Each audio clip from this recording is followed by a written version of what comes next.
How y'all doing? I know it's late. I know y'all probably like, what is Tab doing on the live at this time of night, right? But come on in this room. I have had a long day. And I said, for whoever this is for, they're going to be up right now. If they ain't up right now, they'll get it, okay? So, this going to be a little bit different, all right? Hey, Tamara. So, earlier this week, our neighbor, or not necessarily our neighbor, but in our neighborhood, there is a Vietnamese family who lives down the block, and don't really know them that well, but we've lived here, for a couple of years, and they have their great-grandfather and the children's great-grandfather, but it is, I think, their grandfather, or could be one of their fathers. However, he'd always used to be out early in the morning.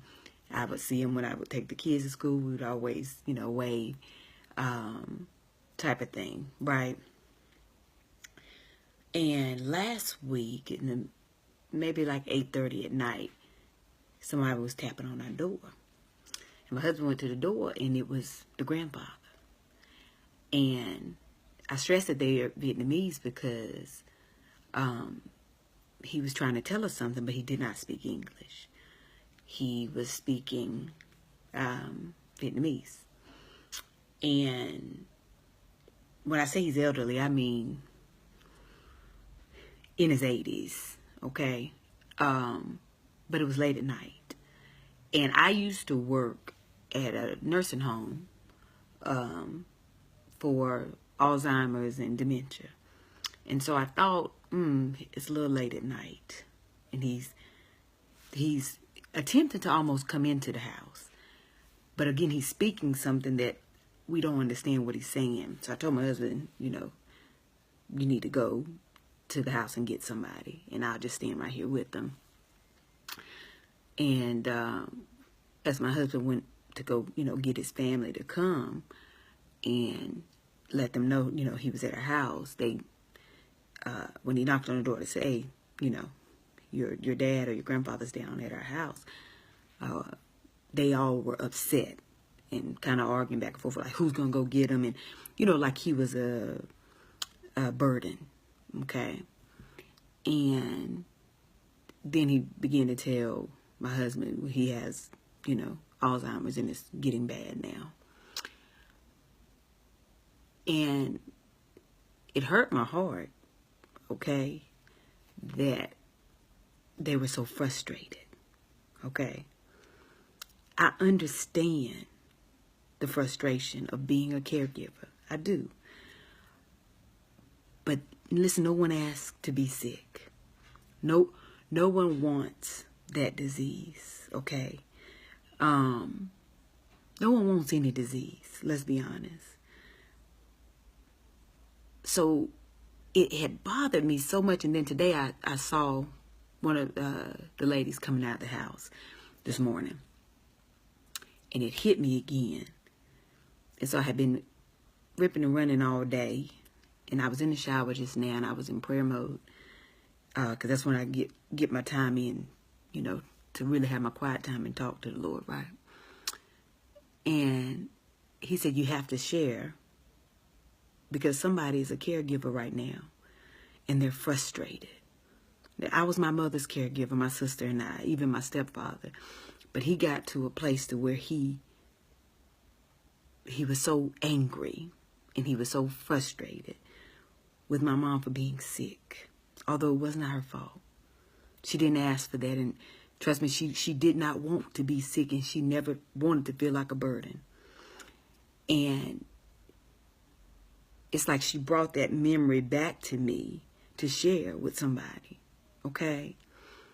I know it gets frustrating when people change from being one way that you used to them being, healthy and vibrant and able to do for themselves, okay? I know.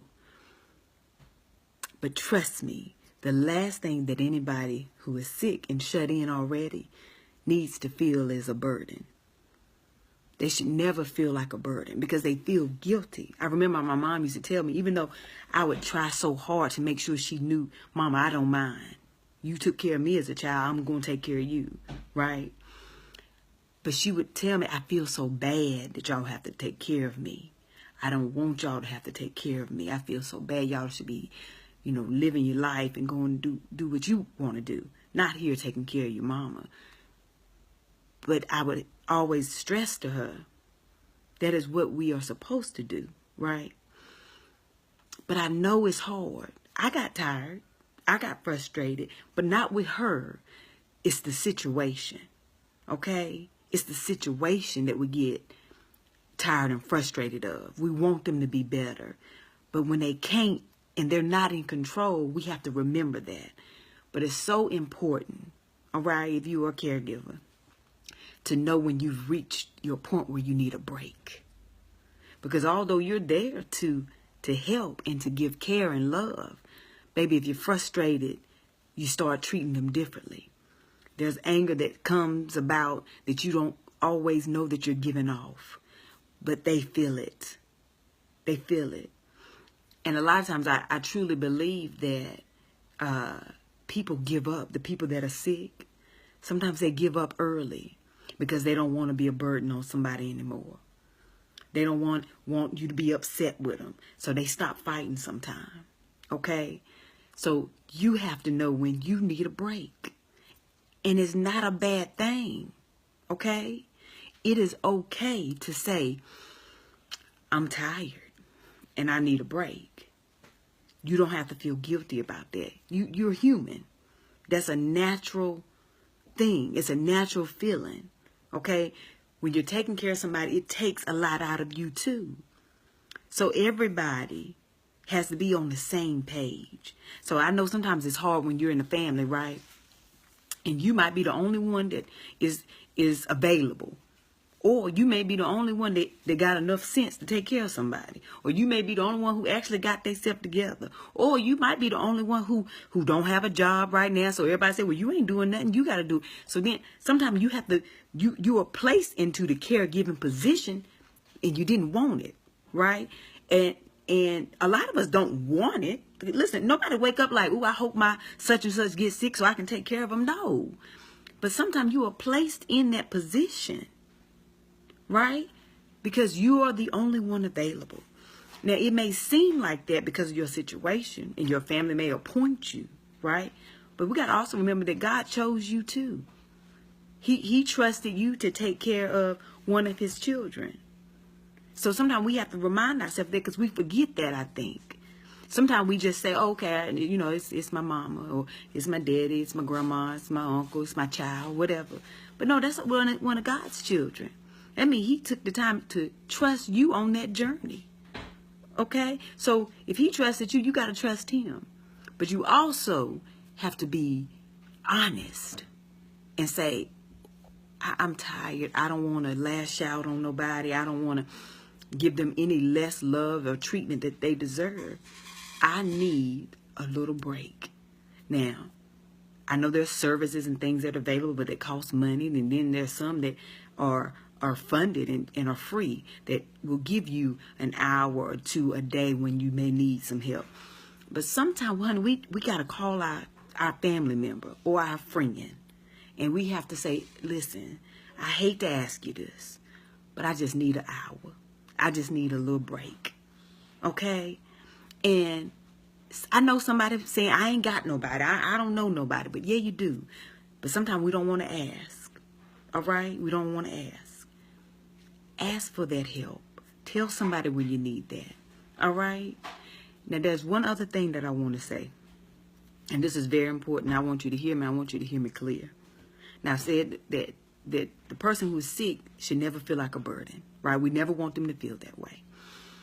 But just because they are sick, just because they may be bedridden, just because they may be homebound, not able to really leave, it may take a whole lot to get them ready to even get out the house to go to a doctor's appointment, right? But just because that is the situation does not mean they don't enjoy still being able to go outside, getting some fresh air, maybe going to a restaurant, maybe just if they're in a wheelchair, maybe even going to the mall or to a park or somewhere. I know it takes a whole lot to get them ready. I know my mama was in a wheelchair for 2 years. I understand. She was on life support for her last year. She was on a ventilator, honey. We'd have to pack that thing up, and we'd have to hook it to the machine, and we would have to take her suction. We would have to take her diapers. We would have to change her, bring her change of clothes. But all of that, honey, just so I could know that she was having a peace of mind, honey, it was worth it, and I'd do it again 1,000,000 times over. I know it's a lot. I know. But they're still alive. You can't treat them like they're not. You still got to see them. Even if they cannot, get out of the house or do their normal. But they can still talk. Honey, talk to them. Don't just turn the TV on and think that's all they want to do. Honey, they look at that same stuff every day. They get tired of that too. Honey, have a conversation. Give them a little bit of laughter. Show them that, you know what, you are still here. You're not dead. You're here. And because you're here, honey, I want to make sure, what do you want to do? Ask them. Now, I'm not saying ask them on a day where you've had enough and you're already tired or whatever the case is. I'm saying take you a moment and think about when you have the strength, right? Plan for it. And then say, what would you like to do today? Is there anything that you want to do today? You want to go somewhere? If you are able to do that for them, do it. I promise you, not only will you feel the joy, they will feel so good and so thankful. Honey, my mom, her desire before she passed away, she kept telling us, I need to go to the beach. God told me I need to be by the ocean. And I kept thinking, oh, why do you want to go to the ocean? You are in a electric wheelchair, because my mother had ALS, so her entire body was paralyzed. She could not move anything other than her eyes and barely her lips, okay? And she was on a ventilator, like I said, so we'd have to strap her head in, we'd have to strap her arms in so that she would not slide out of her wheelchair because she had no movement. See, that's the thing, some people, we don't realize. When a person is completely paralyzed, they can't even brace themselves, right? So I was thinking about, you want to go to the beach? And then I had to remember, well, she's not dead, right? She may not be able to get in the water, but honey, don't you love the sound of the ocean? Don't you love the feeling of going on vacation?